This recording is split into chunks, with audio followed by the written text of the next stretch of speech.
In fact எங்க கூட சண்டை நடக்கும். இதெல்லாம் வேண்டாம், இதெல்லாம் தூக்கிடுங்க, இதெல்லாம் டிராக், இன்னும் சொல்லுவார் இதெல்லாம் வேண்டாம் வெட்டிடுங்க.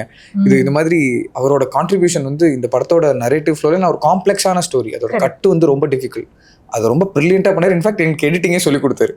அந்த அது ஒரு you become a teacher. I think all of you நீங்க உட்காரும் போதே ஒருத்தரோட ரோல் நீங்களே உட்காந்து கத்துக்கிட்டீங்கன்னு நினைக்கிறேன். ஃபர்ஸ்ட் படம் ஆரம்பிக்கும் போது இவர் தான் எடிட் வந்தார். டைரக்டர் நான் வந்து ரொம்ப நாள் கழிச்சு தான் பார்த்தேன். இது உண்மை, நான் இதுக்காக சொல்லலை. நான் கேட்பேன், டைரக்டர் வர சொல்லுங்கள், நான் மீட் பண்ணணும் அவரை. ஏன்னா இவர் கேமராமேனு.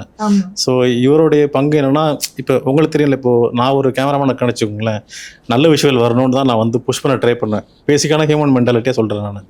ஒரு ப்ராஜெக்ட் இல்லாமல் இவர் வந்து உட்காந்துக்குவார், தலைவா நான் எடிட் பண்ணுவோமோ அப்படி கேட்பாரு, வாங்க தலைவா பண்ணுவோன்னு சொல்லுவேன். நான் ஒரு ஃபினிஷ் பண்ண அப்புறம் டைரக்டர் வரணும்னு நம்ம எதிர்பார்ப்போம்ல. ஏன்னா அவங்க கூட தான் டிஸ்கஸ் பண்ண வேண்டியிருக்கும்.